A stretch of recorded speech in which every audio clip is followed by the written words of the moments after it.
and it's going to be green light racing here at Monza. Here goes Noah. We're going to try and go wheel to wheel with the leader. Vic once again back on the top step. We did say take it easy. Oh my goodness. Sinead's going to go for it here into 14, 15. Side by side. Is it going to be Mercedes or is it going to be a BMW?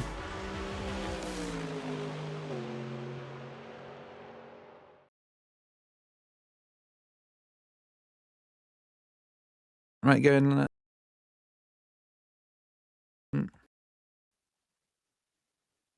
Hello and welcome back to the Phoenix Sim Sports Season 15 TCR Championship. And today you join us here at Buenos Aires for round 9, the penultimate race of the championship. Last week, we were over at Laguna Seca for round 8. Penka taking yet another race victory. Marcel Miku coming in P2 after a terrible start and a good recovery run throughout the rest of the race. And Vittorio Day taking his his fourth podium of the season, rounding off your top steps in the race order, so to speak. And so then our championship rivalry continues between Penka and Miku. 306 points versus 242. Vittorio Day not quite in the picture on 168 points.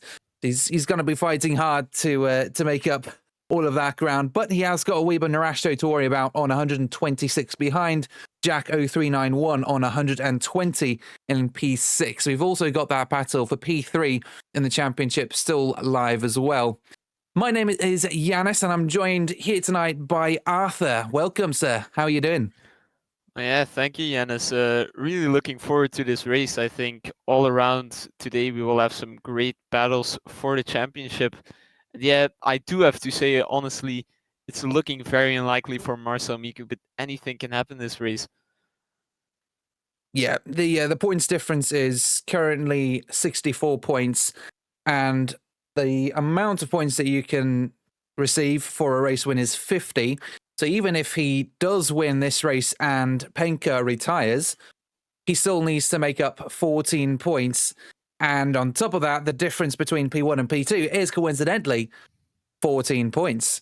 So if we see a retirement from Penka this race, it could get very, very interesting for our season finale next week at the Nürburgring. But with all that said, let's get some trackside action going here. Currently following Penka on his flying lap. He's just got it started. Let's go on board for a little track guide. This is currently turn 1, long right-hander into turn 2. Then got a left-hander coming up, Confiteria, turn 3, another long left-hander. Some very interesting lines being taken, double apex, I guess you could say, to the left-hander of turn 3. Then into turn 4 we go.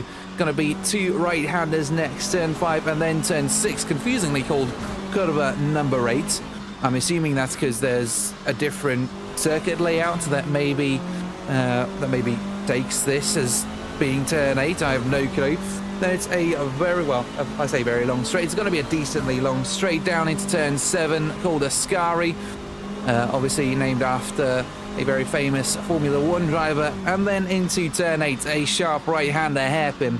Then got some S's coming up, turns 9, 10 and 11, Viborita, Ombu. And then Cajon will round it off at turn 12. The left-hander leaning out onto another straight. Here just ahead with Marcel Miku, you can see in the foreground as well, currently on an out lap 2. Down the straight we go into turn 13 next, a sharp left-hander. Well, I say sharp left-hander, also kind of like an S. Turn 14, double gun, and then into turn 15, the penultimate corner on the track, Curva de Parga. And then you'll have one last little kink over to the left as you cross the line. And that is a full lap of Buenos Aires. You can see Marcel Miku being the first to set a lap time of 1:43.9, with Penka being a 1:43.7. Not too shabby, and you can see the two championship contenders really showing their colours out on circuit tonight, being the first to set their lap times as the rest of the grid comes across the line as well. Narash, 1:44.4. Tani, 1.1 seconds off the pace. Yeah, the competition is going to be tied with only 9 cars on track. Well, yeah, I mean, it's very refreshing to see how close P2 and P1 are together right now. The track limits are turned off though for this race because the mod is very strict, so you could see drivers go off with all 4 tires, but they'll be trying not to because, you know, grass is not very grippy, as everybody knows. But yeah, I think both these drivers will have a phenomenal battle throughout this race today. Yeah, last week it was a pity we didn't really get to see them pitted up against each other, but we could see Marcel Miku's pace shine through as he struggled on the start of the race, dropping down to about P7, P8, and then managing to fight his way all the way back up into P2. And by the end of the 30 minutes, he was only about a second and a half off of Penka for the race lead. So if he'd had a couple more laps, if he'd had, I don't know, maybe 5-10 more minutes, I guess, he might have managed to take that victory, or at least challenged Penka for it. Of course, we haven't seen these two battle each other on TCR yet, but you know, I'm sure today we'll see some great action between them. 0.2 seconds being the difference between them as they come across the line to set their new laps. Miku unable to improve on his lap time. Same for Penka. Penka about half a second off of his. We also need to keep in mind Narashto, who came in P4 last week, who, you know, everyone kind of got a free position as we lost one of the drivers last week. I think it was one of the newer drivers who literally just had his first race that evening. Who was it? Do you remember? I'm taking a look right now. Not sure who's on the entry list. I don't really see it. I mean, I can see Brian Garcia, P13, Samuel Marquez, P9 that race. Maybe he's just maybe he's left the championship. It was such a blow to his confidence that he just completely left. But basically, we had one driver up in a higher position, and he ran out of fuel on the final lap. Can you believe it? Or was it penultimate lap? It was right towards the end, and yeah, he just couldn't make it. And as a result, everyone else got promoted an extra position, and Vittorio Day took an unexpected podium. His 4th one this season. He's already had 2 race wins under his belt, so he is looking for that lucky number 3. And we were just chatting about this earlier as well. Penka is just on an absolute rampage this season. He's got 7 consecutive podiums, 3 of which are race wins, one of which was at Laguna Seca last week. Marcel Miku, his luck hasn't been as great, with his longest streak being a hat-trick, being a 1-2-3, rounds 3 through 5. Do we reckon we could see another hat-trick of podiums now for rounds 7, 8, and 9? I think so, yes. I mean, it's clear there's a big gap in pace right now. Penka is in P1 right now with a 2/10 gap to Marcel Miku, and then we have Narashto only 6 tenths almost off of him. We do have Jack 0391 getting closer right now, but I do think we'll see both Penka and Marcel Miku on the podium. I think we might even see Marcel Miku lead by turn 1 because we know how good his starts are usually. Well, I mean, you said that last week, and hey ho, behold, by the time we hit turn 5, it was down to P7. But I mean, yeah, I trust in all the other race starts he's been on point. I mean, it's not just TCR that he races in. I heard he's been racing MX5 as well, and he actually took the championship victory, if I'm not mistaken. Could you tell us more about that? Well, yes, I mean, in the MX5 championship, he's had a great season so far, and he has been crowned champion there. I'll be looking at the standings right now. Marcel Miku's MX5 championship start with round 1, 2 wins, round 2, another win and a P4, then round 3 a P1 and a P2, round 4 a bit more unfortunate, a P1 and then a P7, round 5 his least successful round there, a 9 and a 3, then round 6 he had a 2 and a 1 in Barcelona, if I'm correct. No, that was not Barcelona. Then 2 P2s, round 8 a 2 and a P1, and then last race he took 1 win and I think a podium. But yeah, he does have a 200 point gap in the MX5s with 1 round to go, so very good there. And also in the Tatus Formula Abarth series he is climbing up back to make a championship fight happen there, where he's only 8 points behind the championship leader. It's been great for him all season, really. Season 15 as a whole for this guy, he's been absolutely unstoppable. Like, there's nothing that could stop Marcel Miku. So, I mean, the only thing is, of course, you know, the points difference between himself and Penka now heading into the final 2 races of the championship. So today's race is essentially going to make or break his chances at taking the championship victory. Yes, exactly. I mean, I think it's very unfortunate for him that this is his least successful season, because in all of his other race seasons thus far, he's consistently close to the podium or in the top 10, while here he does have 2 rounds where in round 2 here he was P13 and in round 6 he was P18, which cost him the most points, I think. And yeah, put him very far down right now. Yeah, that 64-point gap is nuts. Like we said, it's basically going to take a retirement from Penka and then a P2 finish onwards, with Marcel Miku winning the last race for that to happen. And considering Penka's consistency throughout this season, it's not likely. It's not likely. But, you know, P2 is still on the line.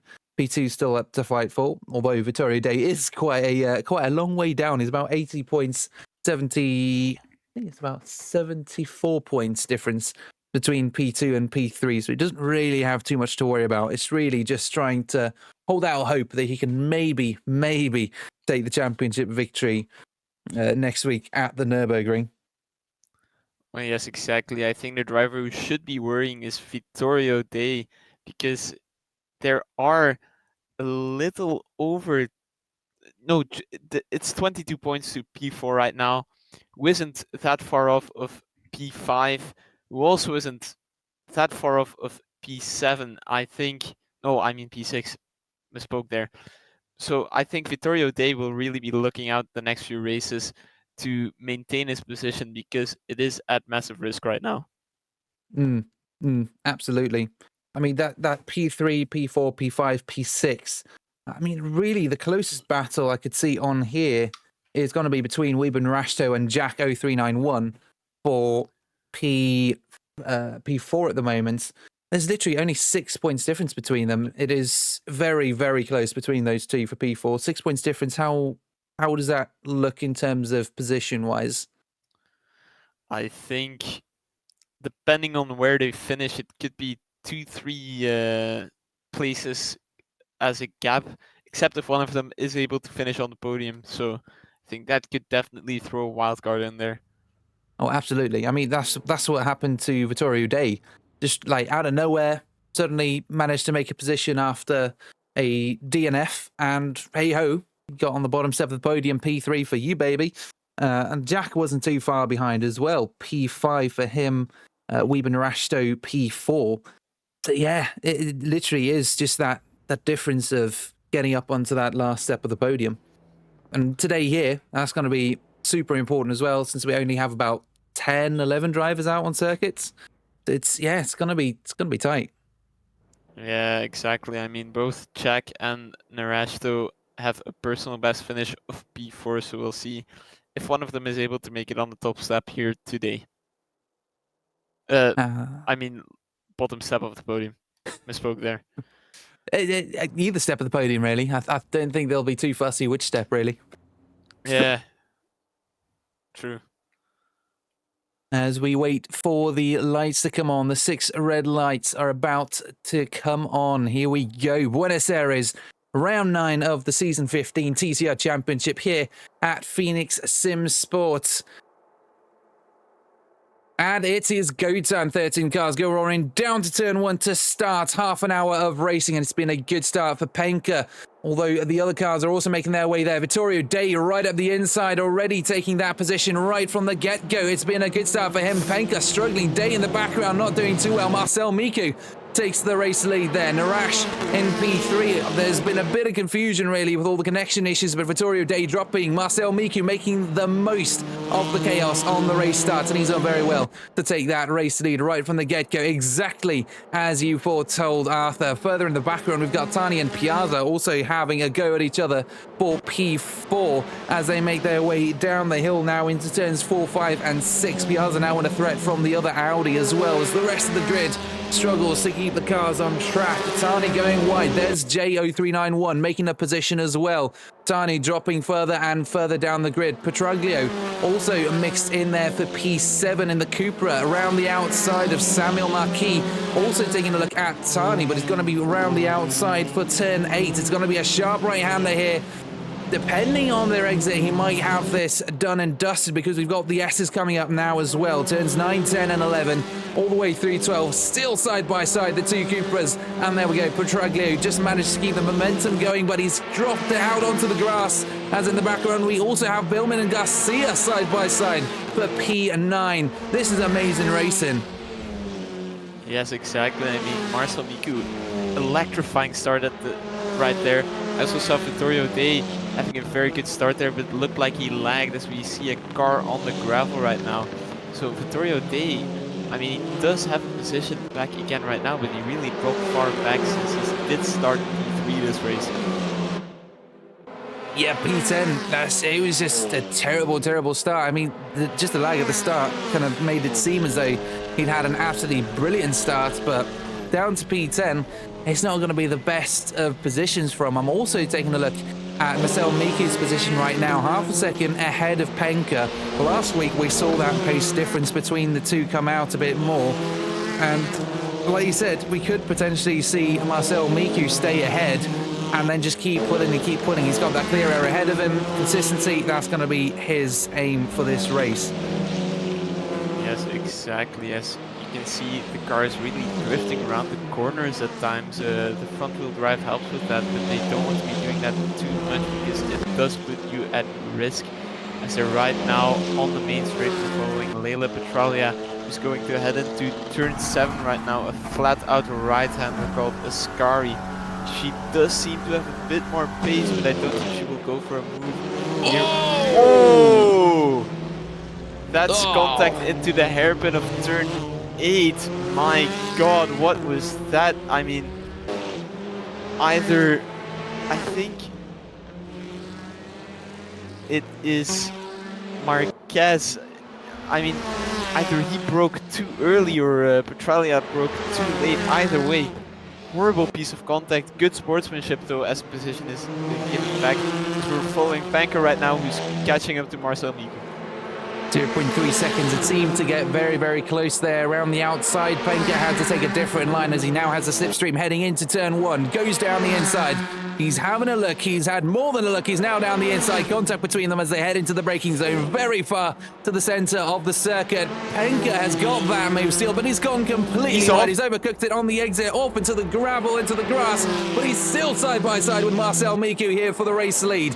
Heading into the left-hander over turn 3. The long left-hander, Marcel Miku, keeping that line solid, and he's managed to maintain his momentum through there as best he can, and he's taken back that position. That was close, but now we've got Narashta closing down on these two as well. They need to keep that in mind as Marcel Miku goes wide through the right-hander of turn 6. That allows Penka now alongside. On the exit, it's going to be another run down the straight into turn 7. That flat right-hander of Ascari, turn 7. He's not quite alongside, but he's there. He's warranted some racing room. Marcel Miku has left him decent space through there. It's been a terrible line for Penka though. He's broken up his momentum heading into turn 8. Seems as though that gap has opened up just ever so slightly, and we get a tiny moment to breathe as they make their way through the S's. Well, I mean, maybe my issue in my speech earlier saying Rashto could get the top step, maybe it could happen if Penka and Miku keep fighting like this. I mean, very brilliant side-by-side racing there. And I did find it interesting how Miku, with a wider line there, did gain more speed compared to Penka. Yeah, it's amazing how these guys keep the momentum going, even with all this drifting, as we see Marquez, Petraglio and Bellman having a fight. Petraglio in the Cupra, of course, allowing Marquez back after rear-ending him so hard. Now in a battle with Bellman in the Hyundai, you can see just how aggressive they are with that car and turning. I mean, look at that, just absolutely sending it. All you do is you just toss that car in and hope the rotation sticks, because of course the moment you put your foot down, you're losing grip on the fronts, and all that grip you have on the fronts to allow that rotation on the rear is now gone, and you're just sliding that car all the way through. I mean, it's called neutral steer for a reason, isn't it? You're just trying to keep the optimum rotation going. Sometimes I think though these guys may be overdoing it slightly. Yeah, I mean, you can really see them drifting around each corner, as we see Jack 0391 right now following Piazza, hopefully trying to go for a move soon, but he will have to get a better exit out of this turn since we're heading onto a straight right now. Looks like he has it. He will be following closely right now as he uses all the track he's able to use. I think if we're going to see a move, we're going to see it hopefully happen down the inside into turn 8 where we're heading to right now. He loses a bit of speed there in the mid-turn and doesn't go for these stays behind, so I think we'll have to be a bit more patient. Yeah, it's a pity he couldn't carry that momentum, because if he'd have to be carrying a ton of momentum through there though. It's not very long between Ascari and Entrada a los Mixtos, turn 7 and turn 8 in short. It's not a very long gap, a very long distance to get alongside, so you're literally gonna have to bank on the fact that your driver ahead has made an absolute slaughter of the entry into turn 7 to then capitalize on that for turn 8. I mean, it's such a nice overtaking zone, but yeah, the difference in momentum will have to be absolutely massive for you to pull alongside and get that move done by the time you hit that right-hander. Other potential opportunities, obviously turn 1 is going to be the best one, long, straight, big braking zone, but what makes it interesting, of course, is that little curve before you actually hit the proper corner, you know, before you actually go for the apex. It's kind of like a late apex, or you could go an early apex, early turn in. You could go all over the place, you know, you could choose any one of those lines. What are some of the other opportunities we've got on track, though, do you reckon? Well, I think my main overtaking opportunities, as you said before, turn 1. I think turn 3 is also very interesting. The 5, 4, 5, 6, it's a bit too difficult. So then it's definitely turn 8, and then turn 15 definitely. The drivers will have to behave then in the chicane of 13 and 14 because it's a very fast chicane. And if you go side by side there, contact will probably happen and one of the cars will crash, as we could see in the earlier stream with the MX-5s in race 2. Yeah, again, the thing in my mind, though, is like, again, you're going to have to rely on the fact that the car ahead has made an absolute butchery of turns 13 and 14, and then you can put alongside for turn 15. But of course, once you do get alongside for that corner, you've then just got a little kink and then the long straight to look forward to seal that position. Jack, though, he's looking a bit impatient. He wants to get this move done. He's done very well to keep close to the rear end of Piazza. And Piazza himself has also done really well to get up there into P4.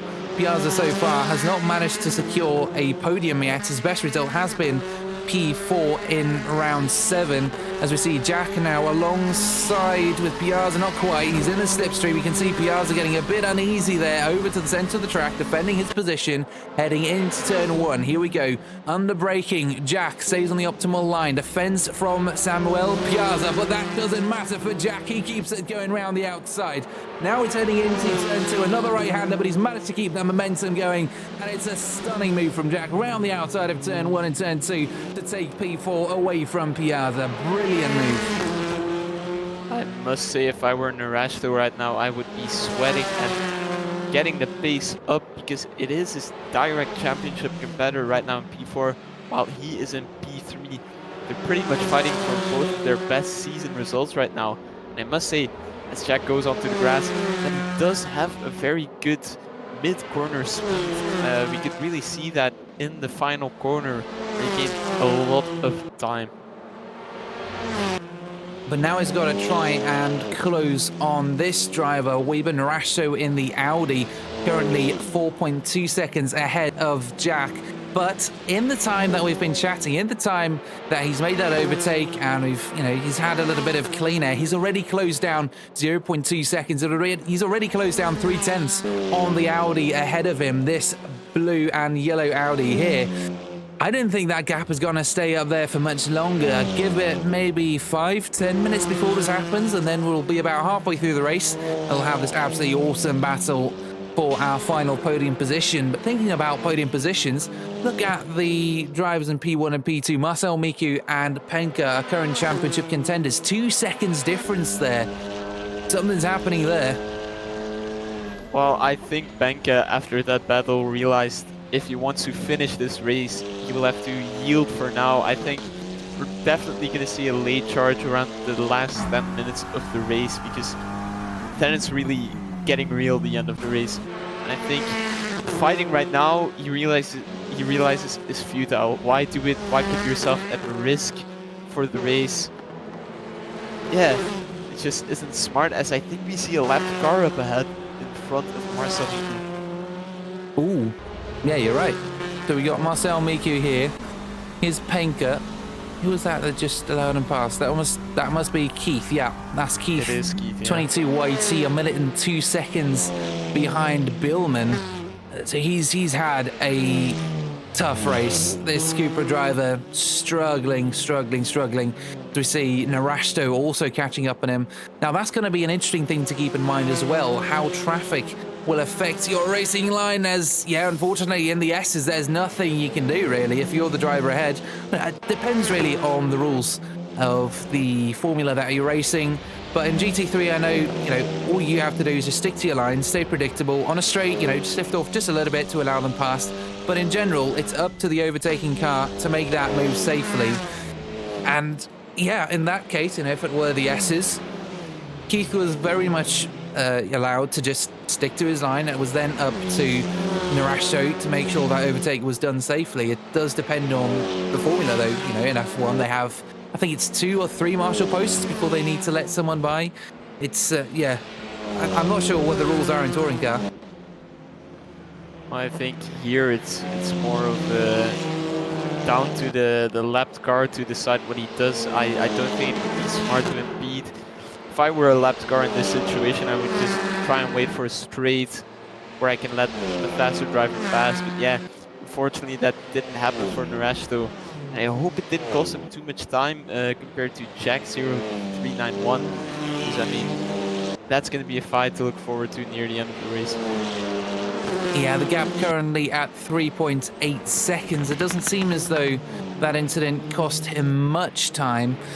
But of course, we'll have to wait and see what the further ramifications are for the rest of the grid. Of course, Jack then needs to deal with that. Piazza then needs to deal with that. Tani needs to deal with that.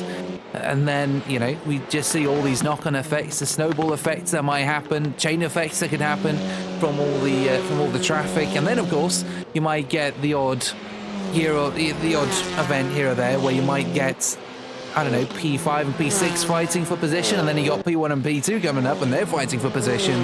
And then it's just this massive mess where everyone's just trying to get ahead of their rival while also allowing faster cars pass or making safe overtakes depending on, obviously, your position. It could get interesting. I think traffic here could get interesting, especially on such a narrow circuit. It's not a very wide circuit for passing, is it? No, exactly. It's very tight, and that's also why removing the track limits, I think, really helped for this race. Otherwise, we would, one, be seeing too many penalties going around for quote-unquote corner cutting, even though you're extending the track at such a point, and that the cars wouldn't want to pass. I mean, then we would just be racing in a straight line, just a train of cars. Yeah, we can see Leila Petralia right now getting closer to Brian Garcia, who does have a bit of a straight line speed advantage, it looks like.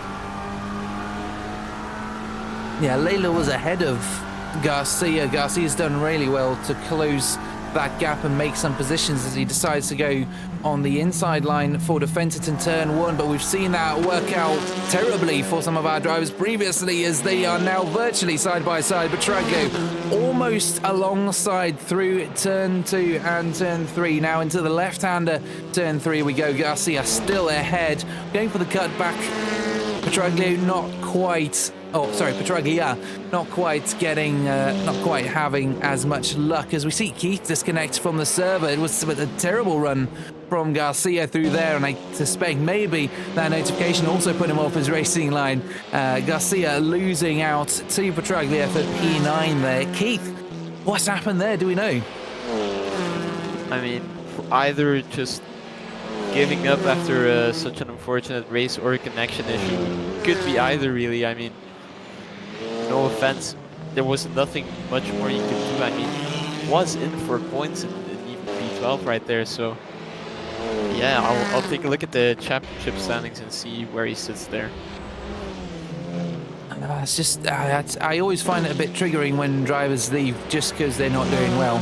You know, I understand though, if you're last, you know, it's tough, but you know, you can still have moments like this. Down in P9, Petroglia and Garcia still hashing it out as if they're fighting for the race lead. I mean, they're fighting for championship points at this point.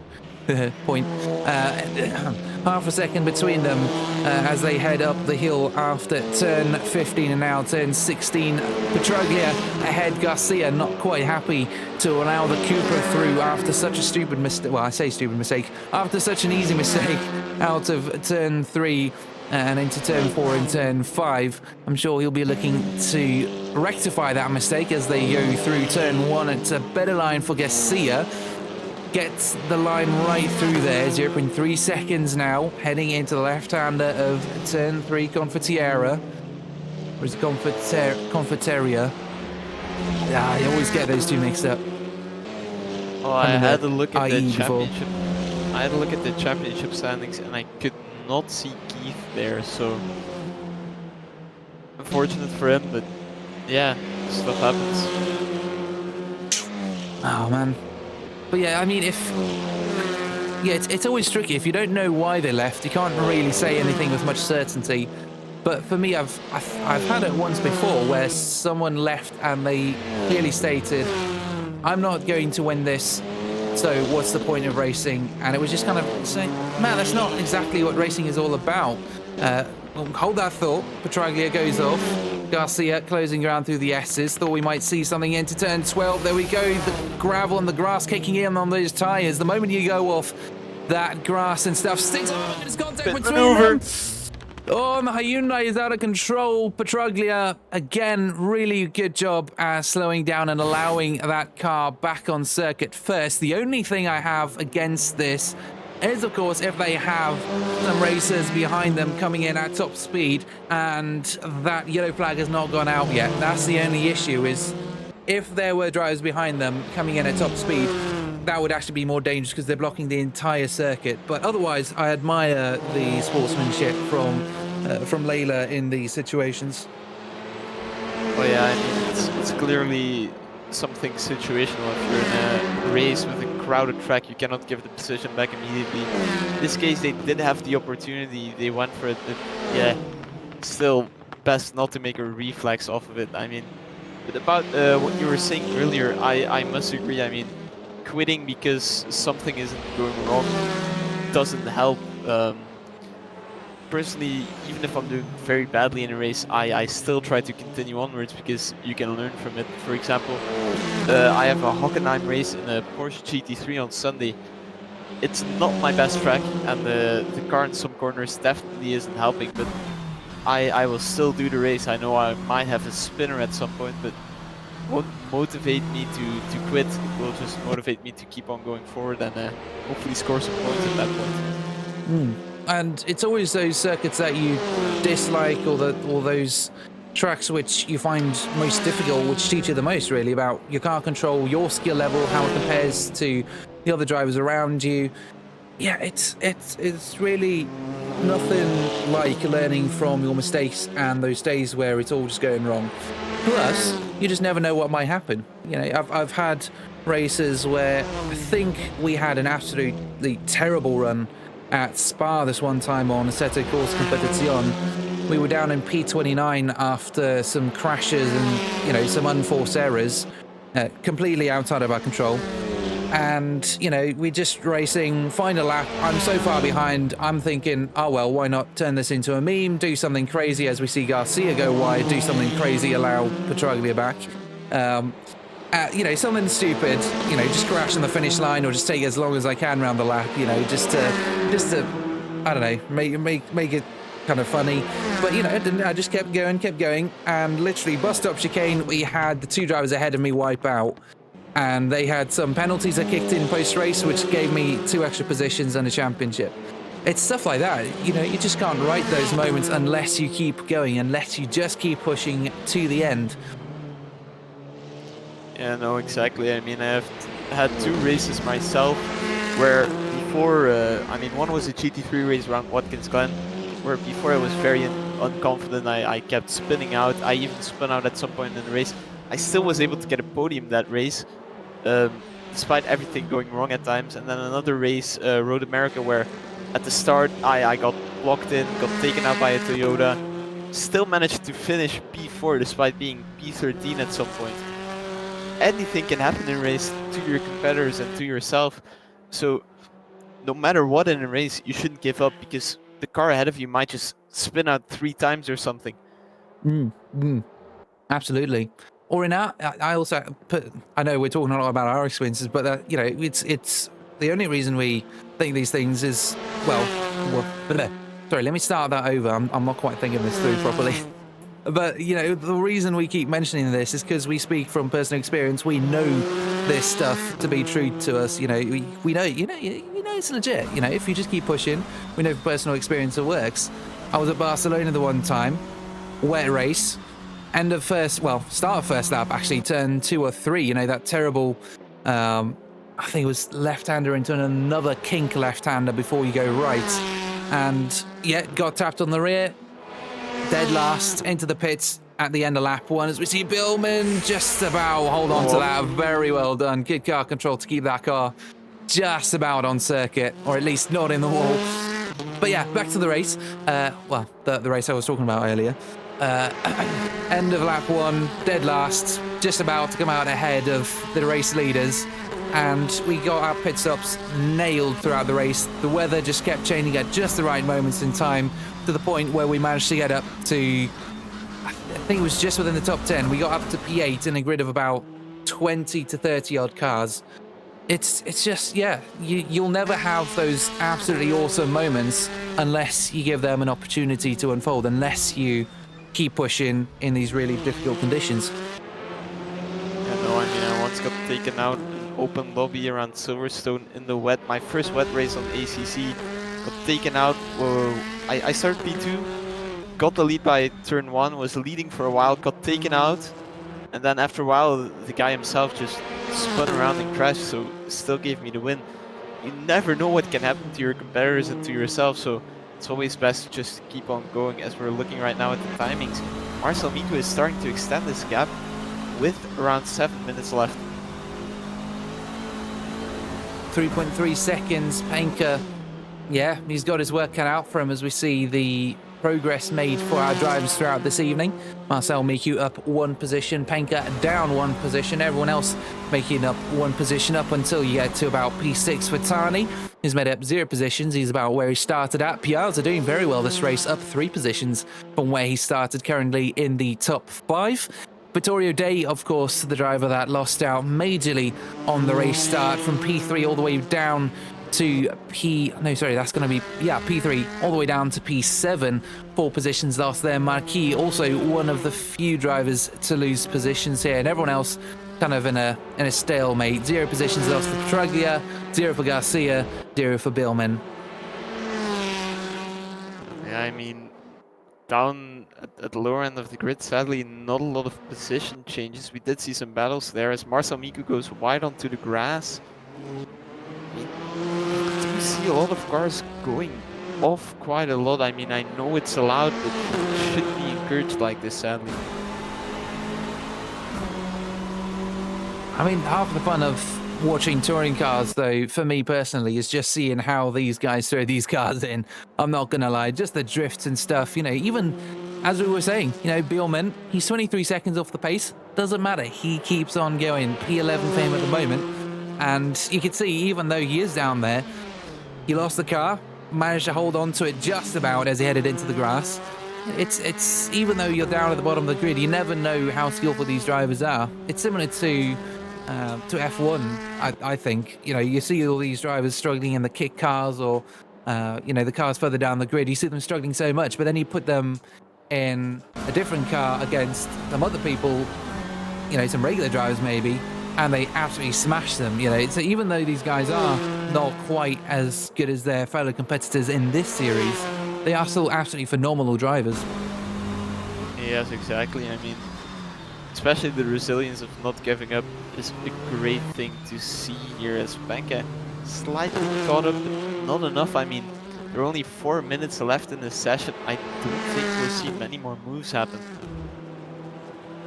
So if we take their finishing positions now, P1 for Miku, P2 for Penka. It is, hold up, let me just get the appropriate stats up. It is 50 points for a race win. It is 36 points for P2, so that's a 14 points difference. If they finish in this, then it'll be exactly a 50-point difference heading into the final race at the Nürburgring. We still need to confirm, though, whether it will be double points on offer for the last race. Because if it is, then the chances of Marcel Miku taking the championship victory are then heightened. But he basically needs to win the race to take that championship victory. And of course, Penka, he's not made that easy all season long. This race, though, Marcel Miku has been doing really well, along with last race. And I've just got confirmation it's not double points. I got that yelled at me by Maverick, the server owner. Honestly, caps all the way. He was like, "It's not double points. What are you talking about?" No, I'm only joking. We love you, Maverick. So no double points in offer then. It does mean then, I've said then about 500 times, I've only just noticed. Penka basically, yeah, he's got this in the bag unless Marcel Miku can take the race win and Penka retires. It'll have to be a terrible race for one and an absolutely stunning race for another. Yeah, the odds aren't looking too great for Marcel Miku. Oh, exactly. I mean, the race is in its closing stages right now. We do have a battle right now for P5 starting to heat up, with Alessio Tani starting to catch up to Piazza. I mean, looked like Tani went a bit deep into that corner, but still around 2 or 3 laps to go, and then we'll see how it all ends here. Alessio Tani is currently in P10 in the championship standings. Saverio Piazza is in P9. So we've actually got championship contenders here battling for points. At the moment, Piazza on 84 points, Alessio Tani on 74 points. No podiums for either of them, but Piazza got P4 2 rounds ago as Tani heads into the gravel and essentially probably ends his chances at a top 5 finish. But of course, as we were talking about earlier, anything can happen. We are heading into essentially the final lap of the race, considering it takes about 1 minute and 40 seconds or so to get a lap done. I think we might see one more lap after this. This is pretty much the penultimate lap. I think we're indeed in the penultimate lap right now, as we're looking at Marcel Miku. I mean, he's gonna win this round, give him a bit more hope for the championship, but it's gonna be very unlikely. He is slightly losing his lead right now, which, I mean, not by a lot, but he did have a 3.5 second gap at some point. So, I mean, 2 more laps won't be enough for Penka, but they will both leave here with good points. And also, Narasto will which looks like he will finish on a podium, a season best of a P3. Yeah, I mean, that's great. It's a podium for Narasto, his first podium. It's been coming a long time. In fact, there's a really nice progression for him over the last couple of rounds. P6, P5, P4, and now P3 if he can get this done. And now remember what we were talking about earlier about Tani's hopes of a P5 finish essentially dashed on the rocks. Here we go, 0.2 seconds less than that, heading through the left and right handers of turns 13 and 14 into the penultimate corner, turn 15. Oh, it's a look at the inside. Piazza's gone wide. Here we go, the 2 Audis battling it out for position. No, it's not two Audis. It's a Hyundai and one's an an- Audi heading down the main straight as we now head into the final lap of the race. Marcel Miku in the lead. Penka in P2. Narashto P3 as we see Piazza do a bit of weaving on the straight. Tani takes the inside line. Very aggressive on that early apex. He runs that car out super wide, and that allows Piazza to retake that position. Alessio Tani unable to hold on to that move. Yeah, it's racecraft, I think. That's the only thing lacking here. He didn't have to quite go as aggressive on the inside. If he squeezes that Hyundai to the outside, he's got a little bit more space to work with himself. Well, I mean, it looked like he nearly revived Audi's rally program there, but I mean, he's gaining back up a bit right now. Don't know if it will be enough for the end of the race, but yeah, Marcel Miku, what a dominant win this will be here today. I mean, great launch off of the start, and now lapping, I think, Beilman right now. Yeah, it looked like Bowman.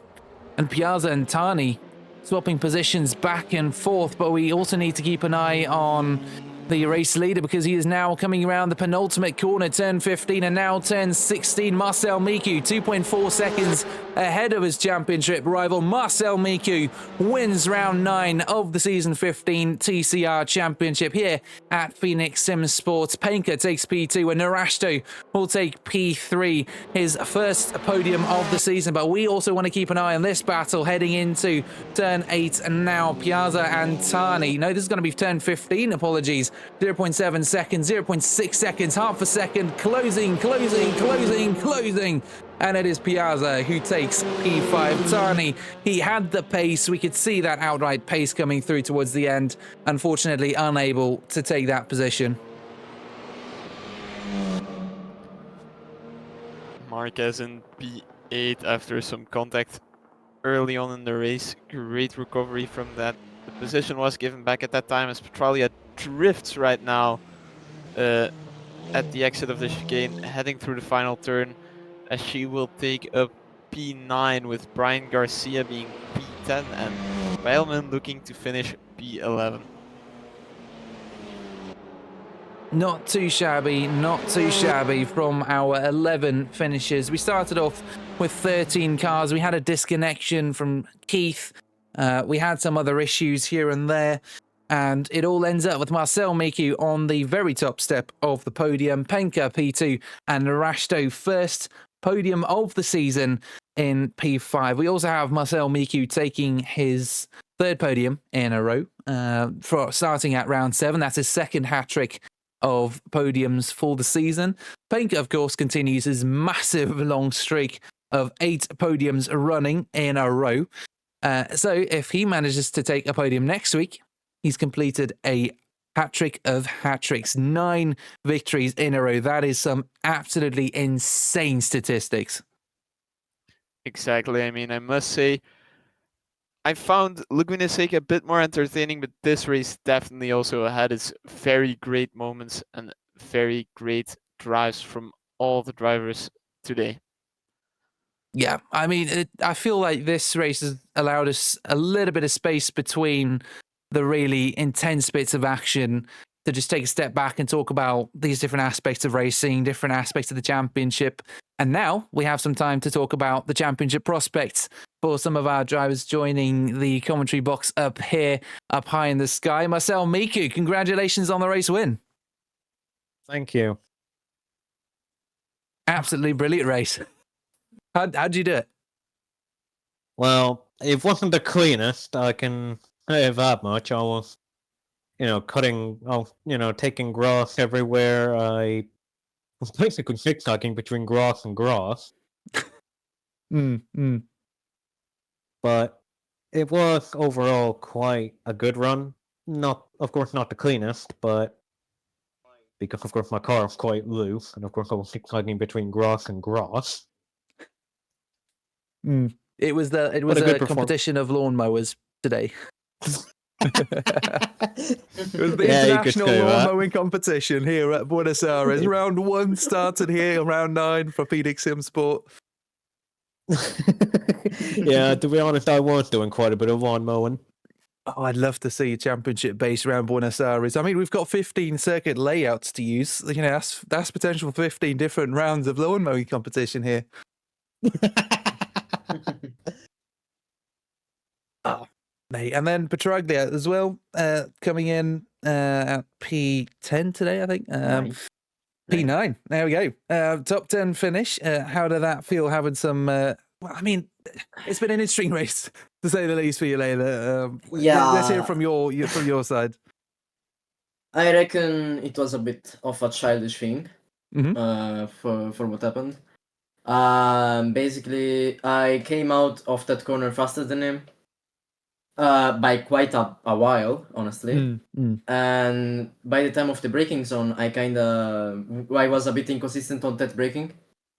Hit his back, which I then waited for him, lost every position to wait for him, to then get slammed. As soon as he got to my door, he decided that he wanted to be a child and hit my door. You don't think there might have been a bit of miscommunication? He wasn't sure where you were going, or did it seem quite deliberate? No. I was outside of the track. He turned into me on the apex. So yeah, I mean, I can't personally speak for him. Something you guys will have to sort out. I'm sure the stewards will have a look at that as well. I did find it really kind of awesome to see your sportsmanship in allowing these drivers back into the circuit before you did, even at the cost of, in your case, you said 2 or 3 positions, pretty much losing all the positions really. Yeah, it's tough. It's tough when that happens. yeah, but for the rest, I was pretty happy with my fight with Brian. Even though, well, I almost killed him. But also there I waited, so waited, let him... We started again on the straight, and then we battled it out, and yeah. And then, well, I just went. I picked up my pace and tried to recover as much as I could. Once again, demonstration of me having more pace in the race instead of qualifying. I left like half a second quicker than my quali lap. Yeah. Basically, last sector and felt like a rally course with this car. A lot of times I found myself doing weight shifting to enter the corner. Oh yeah, I think we saw everyone do a little Scandinavian flick into either right or left-handers.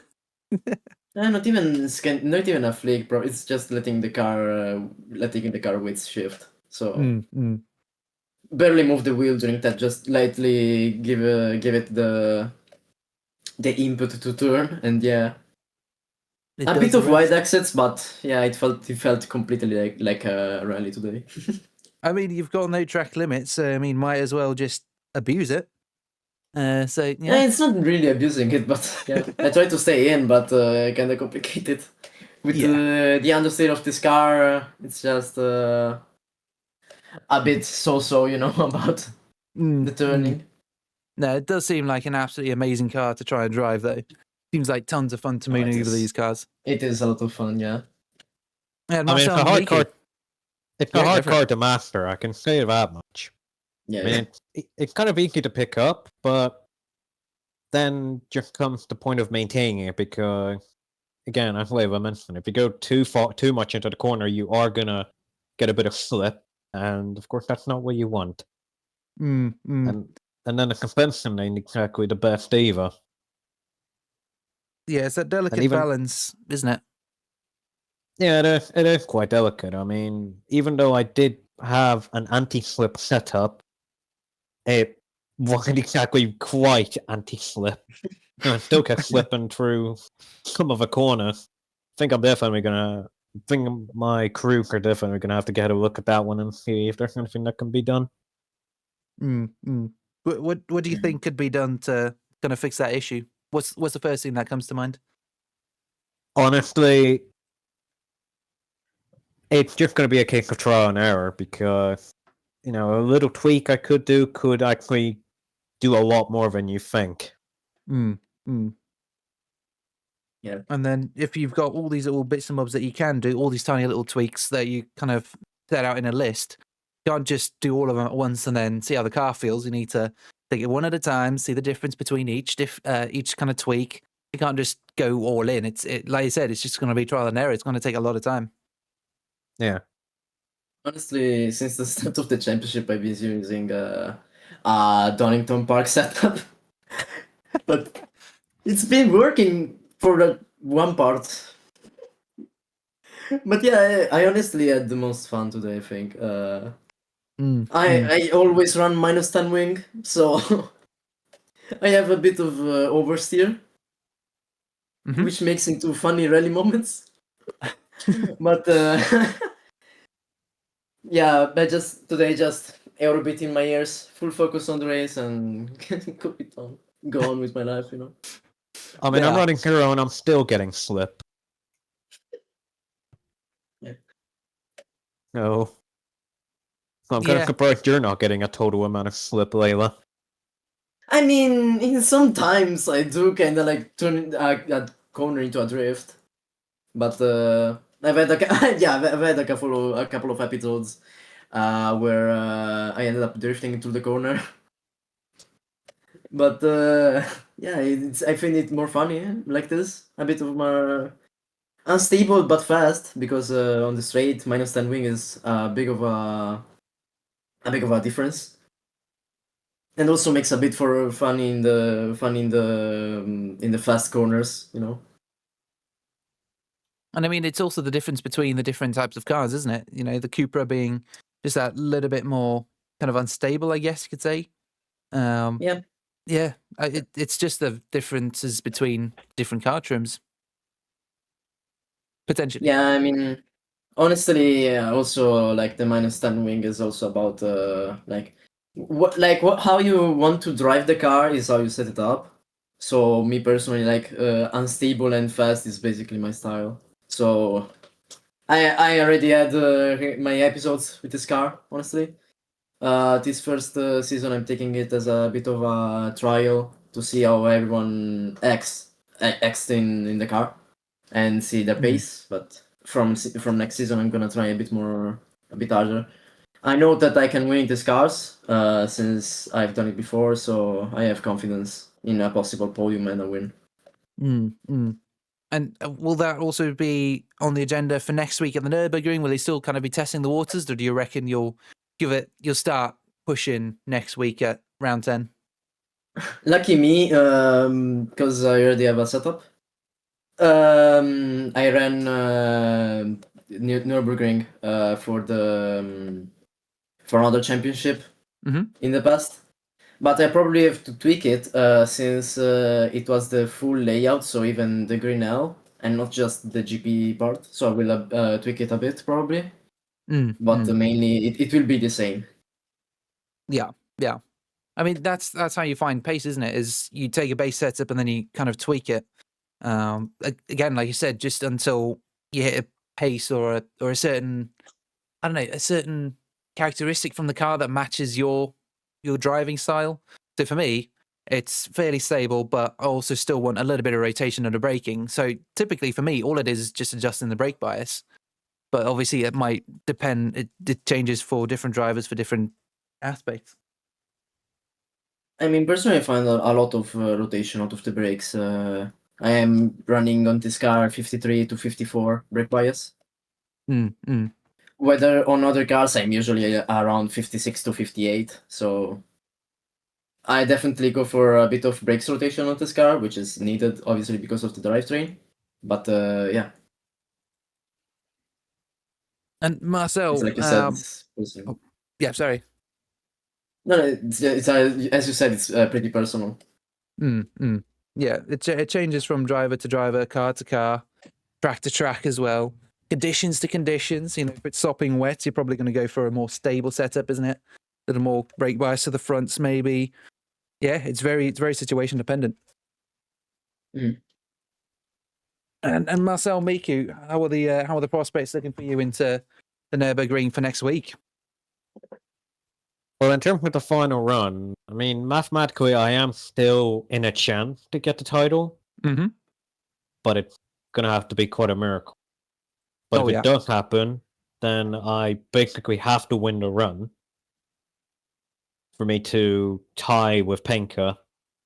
And if that were to happen, then the title would go to me because I think I've got more victories than Penka. I think we're currently tied on victories. Yeah. With 3 and 3. I'll have a look. Yeah. Yes, indeed. So the odds aren't exactly in my favor, but anything can happen. I mean, Nürburgring, I'm confident. Of course, I will probably need to have a bit of a look at the anti-slip setup and see what I can do about it. But other than that, definitely, I'm confident going through there. It'll just take some time to get used to it. Yeah. And I mean, even just over the last 2 races, we've really seen your pace come through. And last week, Laguna Seca didn't quite manage to finish ahead of Penka, but we could see the pace coming through. You were chasing him down really quickly.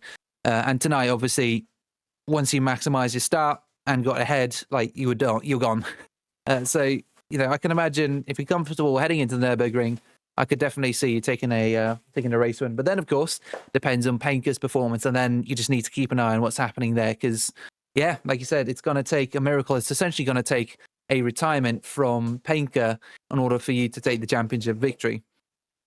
Yeah, or he doesn't show up, which unlikely. But then again, this is Phoenix. Anything can happen. Absolutely. That's exactly what we were saying just towards the end of the race. Yeah, Arthur, any questions? No, I mean, kind of hope that you can still fight for the championship, Marcel, but if not, you still had a great run these last 2 races, and also in the other championships with the Tattoo Scars and the MX-5. So just well done overall this season 15 here at Phoenix. I mean, if it's not going to happen this series, then the next series it might happen. That's well said. I mean, Because you have MX500 if it weren't for the issues I had at Spa and Kyalami, I think I probably would have been there, and the odds would have been certainly greater. Yeah.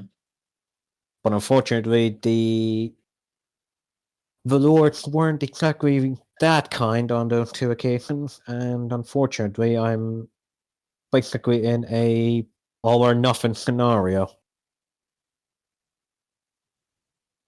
But again, like I said, if I don't get it, if it's not going to happen this series, then the next one, possibly. Unless someone else comes along to try and take the crown from both of you. Ooh. Well, I'm going to be. I'll be quite happy taking on more challengers. Oh, absolutely. I mean, can you imagine 3 of y'all fighting for the championship lead? That's going to be absolutely insane. Yeah, kind of part of a kind of small issue is just the fact that there's just a lack of challengers that can viably challenge. Of course, I'm. I don't mind just one, but of course, I would be happy having, maybe 2 or 3 more going up. Absolutely. Just to keep the stakes a lot higher and a more even field. Yeah, it's not like you won by 180 points in MX5. I think Well, you that are was in need of partly some because challenges. yeah, basically. I mean, that one was partly, again, as I said, I just didn't have enough viable challengers to come and take me on. Most of the runs it was just a clear, breezy run. Yeah. Well, I mean, yeah, hope you were happy with our battle earlier today for a couple of laps. I mean, I'm happy with it. I mean, I'm happy with any fight I can get, but it's just in terms of the series overall. Like in terms of because once I'm in the lead, or basically clear of everybody, it's basically like a time trial from that point on, and my mentality doesn't quite keep up. Fair enough. Yeah, I mean, it's interesting, really, even just during a race, how your mentality shifts when you're leading a race compared to when you're chasing someone. Because when you're chasing someone, you can kind of look at their lines, you can maybe pick up a few tips and tricks here and there. Just learn their driving style, look at which corners they're strong at. And then the moment you're out in front, it's a whole lot harder to do that because you're having to keep an eye on your mirror and trying to analyze someone's movements and stuff from behind you is nigh impossible. I would be very impressed if someone managed to do that. Well, it's also the fact that you eventually get a bit bored as well, because it feels like you're just driving on your own. Even if you have someone chasing you. But if they're like 5-10 seconds behind or over, the boredom just kicks in. There's just not much you can do about it. Which at that point, mistakes start kicking in, and then, you can tell how that will end. Yeah, pressure does amazing things, doesn't it? Yeah, when combined with boredom. Oh, absolutely. It can do some funky stuff. Brutal honesty here. I mean, I'm just saying that from my own honest opinion, because I've done quite a few runs in my time, back in my day. And I can tell you, the boredom does kick in after a while. How many seasons have you dominating? Just Say that again? How many seasons have you been dominating around here? Well, that was before I joined any of the leagues. Like, I was just doing custom races with AI and all of that in various games. And kind of time trialing stuff. Yeah, fair enough. Like, that was a long time ago before I even joined any of the leagues here. I mean, it's understandable when you're finishing races like 10, 15 seconds in front of P2. It does get boring. I understand that.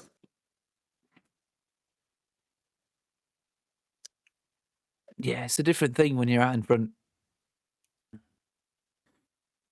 Yeah, do we have any final questions, any final comments, any final thoughts heading into the final round of the championship next week? Maybe thoughts, but Best kept private for now. No, it's not best kept private. It's just it would be a repeat, honestly. Yeah. But hopefully it can be more competitive next round. Bring on my knowledge of the circuit to work. Yeah, I think Nürburgring is one of those circuits that everyone knows, really. Yeah. Obviously, the setup I have could actually just work as it is. Because when I did race the Nürburgring, it did include the GP part.